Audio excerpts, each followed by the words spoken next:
FC Groningen has long been a staple of Dutch football. Founded in 1971, not only can they claim to have kickstarted the careers of legendary Dutch players such as Ronald Koeman, Arjen Robben, and of course Virgil van Dijk, but they are also one of the best supported clubs in the country. However, the club's 23-year stay in the Eredivisie came to a surprising end last season, with the team finishing bottom of the league, only winning 4 games all season. Today, we take charge of this club to take them back to where they belong. So guys, here we are diving in game. We are the manager here. We are going to be in the Dutch second tier. The stadium looks really good, built in 2006, 22,000 seater. The facilities at this club are unreal. 16 for youth facilities, 16 for training facilities, 15 good academy coaching, and we've got above average youth recruitment as well for a team in the second tier.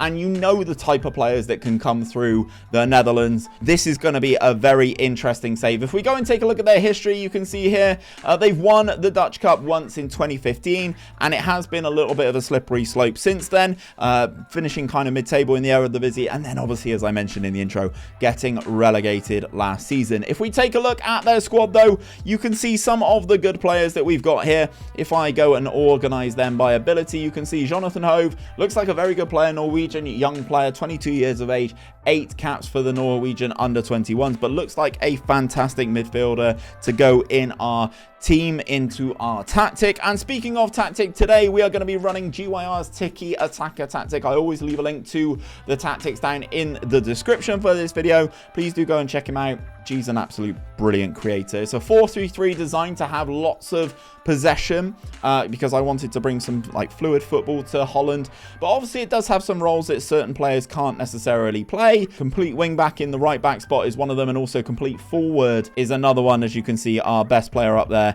is only a 1-star, which is a low rating for this. He is okay in this position. He's not going to set the world alight as our complete forward. Hove is our best midfielder there, but the team looks okay. We're pretty solid in midfield. If I quick pick without restriction our best 11, this is how things are looking. Obviously, we've got this guy here, Thomas Suslov. He is going to go out on loan. He's going to join Verona for the first season. So hopefully we can get ourselves promoted and he can come back in and do a job for us in midfield, but he won't be here for season number 1. The rest of the team though does look pretty good. Obviously we're losing another player, Florian Kruger. He's going out on loan to Braunschweig over in Germany. Again, another disappointing thing for us because that's a player that I would love to have, but c'est la vie. That is what it is with the real world databases. Obviously we got these transfers coming in.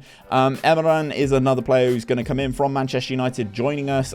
When is that? The 24th of August, so in a couple weeks time he will come and join the club, but again, not a player who's going to actually set the world alight. This is going to be our best team going into the season, so we're going to have to see what we can do. Again, on the club info screen, I'm going to look at the legends. Arjen Robben is there, Ronald Koeman's there, Virgil van Dijk, of course. There's some really good players that have come through this club, and I think they deserve to be back in the Eredivisie. If we look at the competitions for this season, obviously we do have the league and we do have the Dutch Cup, where we do enter in that first round.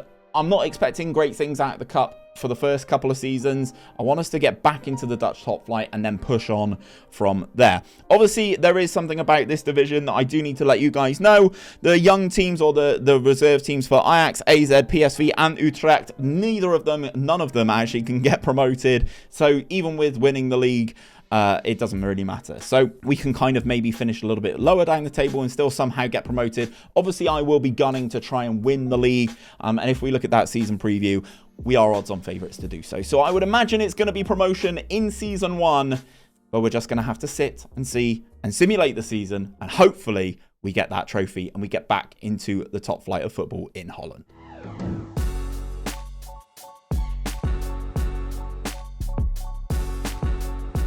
Kicking off our Season 1 review, we're going to have to talk about our league form and our league performance because that was the key priority for us this year. Domestically, we were solid moving throughout the season with the occasional defeat thrown in here, but we never actually hammered anybody. Our key player for us this season was Paulos Abraham, who was playing out on our left wing. He produced 29 goal contributions in 38 appearances in all competitions this season, but he is still young, aged just 21. so I'm hoping he can make the step up to the Eredivisie next season. We did put in a good performance through the end of the season, which saw us win the title by 3 points to see us return to the Dutch top flight at the first time of asking. And we actually had a solid showing in the Dutch Cup this season, beating non-league ACV in the first round before dispatching Roda from our division in the second round. However, things weren't all rosy for us because we had a massive tie in the third round as we were drawn against Ajax. The game took place on the road in Amsterdam and we weren't terrible in the game, but the golfing class was still apparent as we suffered a 3-0 defeat. So we will be returning to the Dutch top flight for season number 2, but this club does not have an abundance of cash readily available for me to go and spend in the transfer market. The club is in the black in terms of their overall balance, but we have just over £1 million in our transfer kitty. But something we do have going for us is the amazing youth intake that we had this season, with 4 elite talents joining the club. So guys, returning back for season number 2, this is our transfer update. We have had one player leave us for some money. It is this guy, 𝘼𝙗𝙤𝙪, has departed for AZ. I don't think he's a very good player. Attribute-wise, doesn't really have it. He's 17 years of age. They paid 200k for him. We haven't actually bought anybody. We made some money back. We haven't actually bought any. I think this team is actually capable of moving on. Plus, with a couple of the players that we had out on loan last season, I really think that they can kind of come in and make a difference. If I quick pick without restriction our best 11, this is how we're looking. Now, obviously, we've got Kruger, who comes back in as our striker for the year, and we've also got 𝘼𝙗 as another big addition for us in central midfield. He spent last season all out on loan in Italy in the Serie A. He played 30 games in the Serie A for Verona, so you know he's a good caliber player, and I think he's going to be a massive influence for us in that central midfield. And then obviously Florentin Kruger, if we go and have a look at him, he was in the second tier of Germany.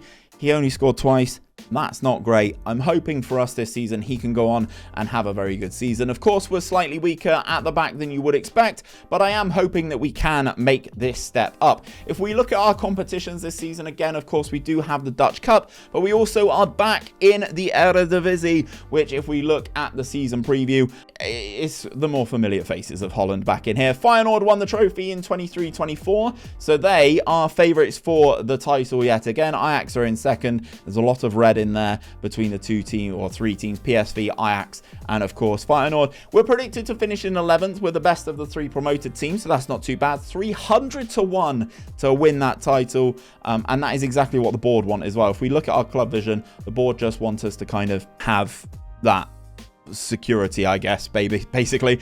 Mid-table finish in the league, and that is exactly what we are going to be going and doing. Obviously, the finances not great. We are just over £3.5 million in the overall budget. We're underspending on our wage budget, so I'm hoping we can kind of push our way up the table a little bit, and then they give us a little bit more funds at the end of season number 2 to hopefully kickstart this and start challenging at the top end of the table.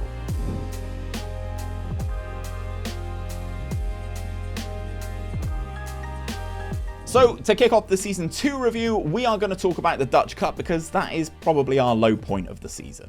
We passed through the first round comfortably before unluckily drawing Feyenoord in the second round. Feyenoord were quite clearly the better team, but only got the breakthrough in the final few minutes as Emmanuel Omega headed home the only goal of the game. But that's enough of the low points because actually in the league, we were pretty good. We had a strong start to the season, only suffering defeats against the likes of Feyenoord and PSV. Our key man for this season was forward Florian Kruger, who was out on loan in Germany last season, and on his return he bagged 11 goals and 9 assists in the Eredivisie in 29 appearances. However, the second half of the season, our form fell off a cliff. We were third in the division in February, but suffered defeat after defeat, even going through a spell losing 8 games in 9 fixtures. But we did win our final 2 league fixtures of the season to finish in 9th. That meant that we were eligible to play in the European Places playoff.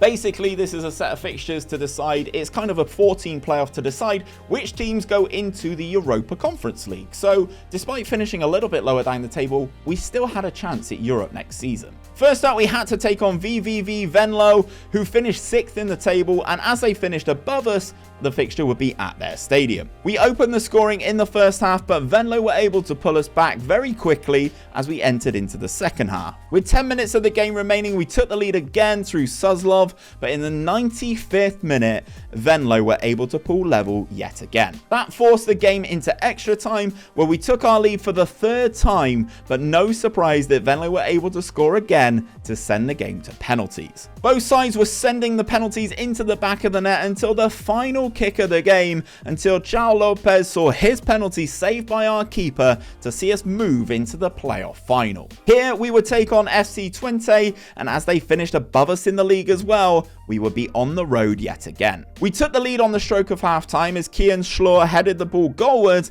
but the Twente goalkeeper had a bit of a flap and palmed the ball into his own net. However, in the second half, Twente pushed to get back in it, with Dan Rotz pulling them level with his shot coming back off the inside of the post. We were then dealt a sucker punch in the 95th minute of the game as Silas Nwankwo fired home after a goal-mouth scramble to send Twente into Europe. But this was a successful return to the Dutch top flight and a nice platform for me to build on moving into Season 3. However, this summer is going to be a tough one as we have a minus £3 million transfer budget, meaning we will need to make money before we can spend money. But again, the youth intake has come up clutch, this time with 6 elite talents coming in this season. So going into season number 3, we had to make money to spend money, and sadly, we didn't meet the threshold, so there's another summer of no new players coming in. We did sell a couple of players, as you can see here. Marco Rente left for 60k, again, not really breaking the budget there. And then we did sell this guy, Bolker, over to Antwerp for £2.5 million. We didn't get close to the threshold. We are still in the red. 1.3 million is what we are shy. Despite being in the positive, it could be another tough season. With no additional players coming in, I feel it will be. We've still got some of these young players coming through. Like, we've got a couple of good 2-star prospects, or 2-star ability prospects like this guy. We've got Mazzoni as well as another one in here. But at the moment, if I go into our under 18s, you can kind of see 2-star ability isn't quite at the level to get into this team. But you can see all of the youth intake players coming in. All the 4- or 5-star potential players, they're all really good. They're just not at a level for the first team just yet. So if we have a look at the first team and our tactic, if we manage, if we quick pick without restriction our best 11, this is how we are set up for the season. So again, there's not really been any changes here, but the positive is that this team have been together for a long period of time. There's nothing new coming in that's going to impact them. They are all just here, and hopefully just their relationship is going to help. That's what I'm clinging to, but it might be a rough season. It might be a rough season.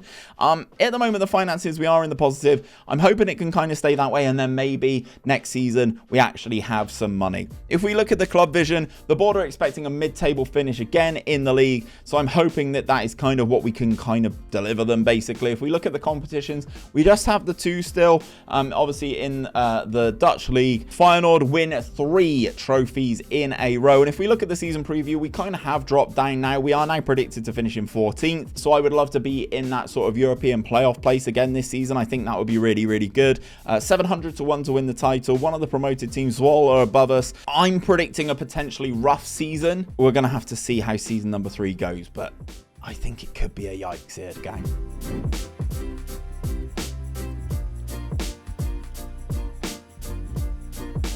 Starting again with the Dutch Cup, we advanced through the first round, taking out OJC Rosmalen before losing in extra time to Willem in the second round. In the league for a second season in a row, we started our campaign very well, even picking up an impressive 3-0 win against Feyenoord in November. Florian Kruger had another impressive season for us, bagging 15 goals in all competitions, but you could see that this team really does need some money invested into it. This season we were slightly better, so finished in 7th place in the league, meaning that we will go into those European playoff places again, which is great. That's kind of where I wanted to finish. First up this season, it was Vitesse, and we were on the road yet again in the playoffs. It was a supremely tight fixture that went into extra time until Christian Stromland-Lean headed home from a corner in the 99th minute. That result meant that we moved into the final, where we would face NAC Breda, who finished below us in the table, meaning that we finally got a home fixture in these playoffs. And thankfully, we were able to use that to our advantage,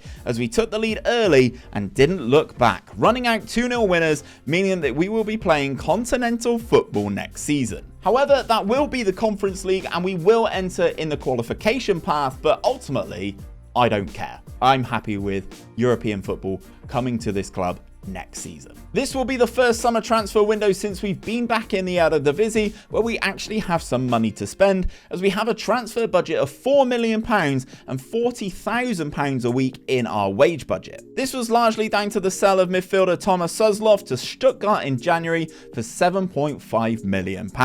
And yet again, our youth intake delivered another 4 elite talents, including Belgian defender Mohamed Lamine Shafik, who is already rated as a 3-star player in this squad, aged just 15. So guys, we're going into season number 4 and we've actually been able to add some players to this team.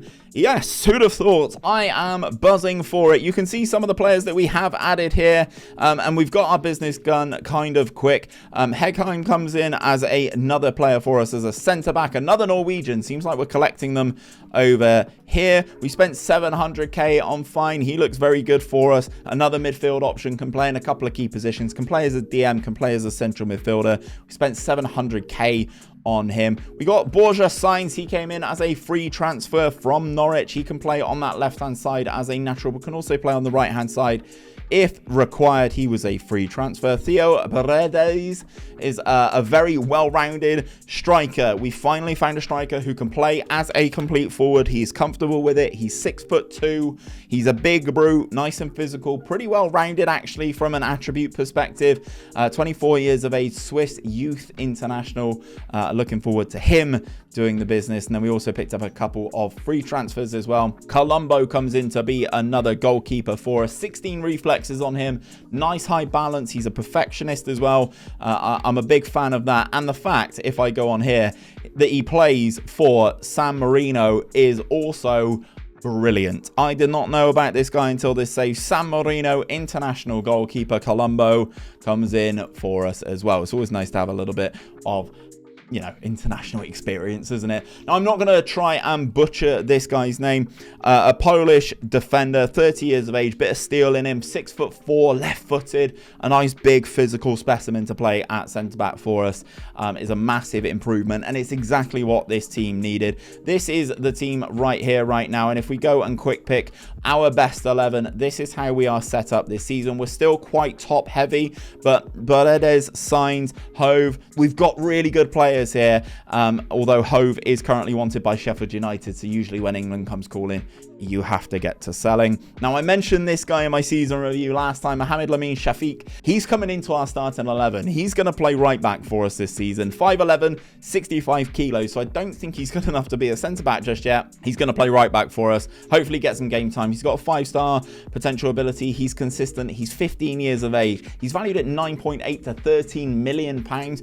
It's a lot of money, guys. I'm hoping that he can kind of develop into a good player for us, but we're going to give him the game time because I think he's good enough, and I also need a player to play in that position, so why not him? Age 15, I'm sure it'd be interesting to see number 52 running up and down the touchline for us this season. Obviously, the finances are in a pretty good spot now. We're at 7.6 million pounds, and if we actually push forward in the Europa Conference League, that could go only up. So we've got the Dutch Cup, we've got the league as well. The board are expecting us to avoid a relegation battle in the league. If I go into here and take a look at the season preview, we're 200 to 1. We've actually really improved on last season, so I'm expecting to kind of be in the same sort of area again in these European playoff places, and hopefully we can kind of push on in this 5th and final season. I think the team's looking really good now, and obviously we do enter into, oops, clicked too many buttons there. We do enter into the Conference League. We go into the 3rd qualifying round, so we've got a couple of rounds to get through, but actually getting into the league phase would be massive for this club, and I'm really hoping that we can do it. Let's get through the season, let's get to simulating, and let's do that season review.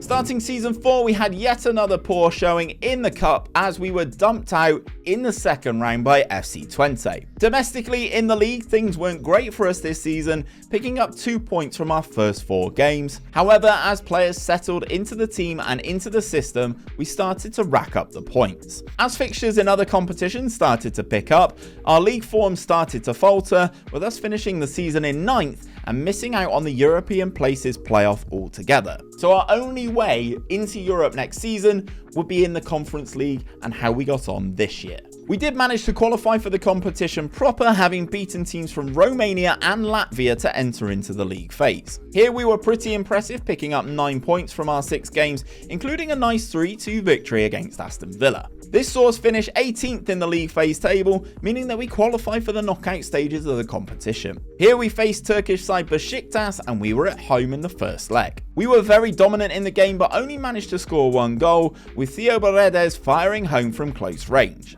In the second leg in Istanbul, Besiktas pulled level through Alex Oxlade-Chamberlain of all people to take the game into extra time, where Lasros Durate scored the all-important goal to see us move into the round of 16. Here we'd face Real Sociedad and we'd be at home again in the first leg. The Spanish side took the lead early through Mohamed Diamande and doubled that lead just before half-time. We did manage to score a consolation goal in injury time to give us a lifeline in the return leg. In Spain, we did manage to pull the tie level as Ivan Larman applied the finish to a nice set-piece move, but Sociedad hit back almost immediately, with Robin Lenormand firing home his own rebound into the back of the net. And sadly for us, that is how the game finished, to see our European adventure come to an end. So it was a mixed season for us, but I'm hoping that not having Europe next season means that we can really start to push up the league table. This year we also gave a full season to youngster Mohamed Lamine Shafiq, who has developed nicely with the game time and is actually now rated as a 3.5-star player. But he does want to leave and has a £13 million minimum fee release clause. I guess there's just no loyalty in football. This summer, we have a small transfer budget again of just over 2 million, but I feel this could be a very active summer if Shafiq does move for that minimum fee release clause. So guys, transfer update for season number 5, our 5th and final season. Did we manage to hold on to the new gen? Yes, we did. He is still here. Nobody came in for that asking price for him, and we actually went out and strengthened a little bit more with a couple of additions, namely these 3 guys here. Sem Stein was the first one who came in from Excelsior. Looks very well rounded in that central midfield position. 17 off the ball as a midfield runner is going to be very, very good for us this season, along with that 16 work rate. Looks pretty good. Looks like he's had a good time in his career in Holland, and then obviously didn't really play at all last year. Just the 1 appearance for them, so £2 million for him. Former FC Twente player. Will definitely have a punt on him for that price. Then we got Luciano Rodriguez, a Uruguayan youth international. He's 24 years of age, comes over from Liverpool FC. From Uruguay, not the one in England. Looks pretty good as well, nice and physical, can play on both sides, can also play up front, so can do a nice little job for us this year, and I'm hoping he can kind of go on and, you know, go from strength to strength. He cost us £3 million and he's worth just a little bit more now. Then we signed Salah 𝘼𝙗𝙗𝙗, the former Arsenal player. If you know, you know. He's relatively well-rounded, but I wouldn't necessarily say he's anything to write home about. But another good squad option, despite coming in the fact that he's currently rated as a 3.5-star player. He's probably going to play in central midfield for us. So again, another depth option, even though he doesn't enjoy big matches. But we'll have to see what we can do with him. We have had several players leave for us for different fees as well. Nothing really to write home about. 145k there and just the 20k there for just Dosberg. Again, not a player who's going to play for us. So if we take a look at our best 11 this season, and we've got our best 11 all set up here, this is how we're looking. We're pretty balanced, actually. We've got lots of good players in here, but no real standout, should we say. I'm actually looking to see how Abraham, Rodriguez, and Paredes get on as a front 3. I think they're really good. And then Stein and Ho are really great options for us to have here. And then obviously we do have Shafiq, who's now got 16 marking. He's really improving as a player. 23 appearances for us last season. Looking like a good little player, developing physically. He's now 6 foot, which is great, but he's still pretty light. But he is only 16. He's got 4 appearances now for the Belgian under-21s. He's 16. He's 16. I'm just letting that sit in. He is 16. I'm really looking forward to seeing how this guy develops with another full season under his belt. Obviously, competitions wise, no Europe for us in season number 5, so I'm really looking to push up this Eredivisie title. Feyenoord at the moment just seem unstoppable. They've won 5 in a row. You guys are going to have to let me know in the comments if you think that's absolutely possible or not. We are 100 to 1 to win the title. We're predicted to finish in 8th. It's a long way, but I feel with no Europe, if the other guys get their kind of seasons filled up and their fixture list filled up, I think we might be able to do it or be in and around there come the end of the season. If we could get this club qualified for the Champions League, that would be huge.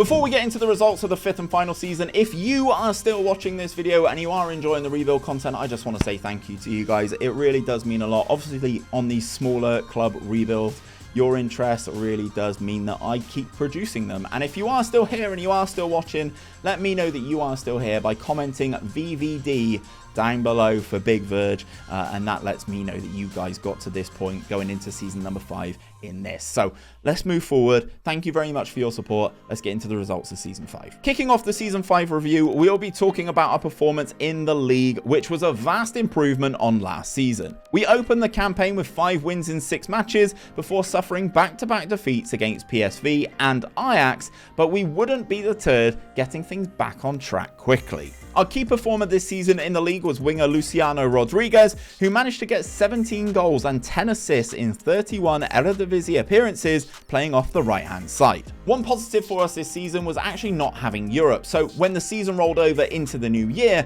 we didn't have a really congested fixture list, which paid off massively for us. In actual fact, we went on a huge run from January, only losing 1 game in the second half of the season, even picking up wins against the likes of PSV and Ajax. This run really pushed us up the table, and we managed to finish in 3rd, just 2 points behind Ajax, meaning that we would be playing Europa League football next season. Now this is actually even more impressive when you compare the club's annual salaries. We have an annual salary of 8.85 million. By comparison, PSV's is 63.63 million, a tiny 619% more than ours, and Ajax have an annual salary of 75.16 million, a 749% increase. And people say the financial issues in England are bad. This season also saw our best performance in the Dutch Cup as we progressed through the earlier rounds, even beating Feyenoord on penalties in the second round. We then managed to sneak past Vitesse in the 3rd round thanks to 2 injury time goals from our new gen 𝘼𝙗𝙤𝙪 𝙈𝙚. The quarterfinal was a little bit more routine as we coasted past SC Heerenveen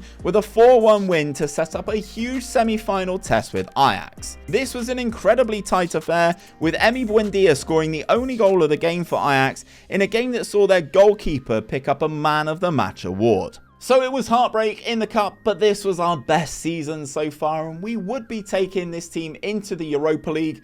But this is where I'm going to hand the save over to you guys to see if you can continue it. It is live over on my Patreon right now. The links to that are in the description. And if you do like the rebuild content, check out this playlist. It's all the rebuilds that we've done in this year's game. And if there's one you'd like to see, comment it down below.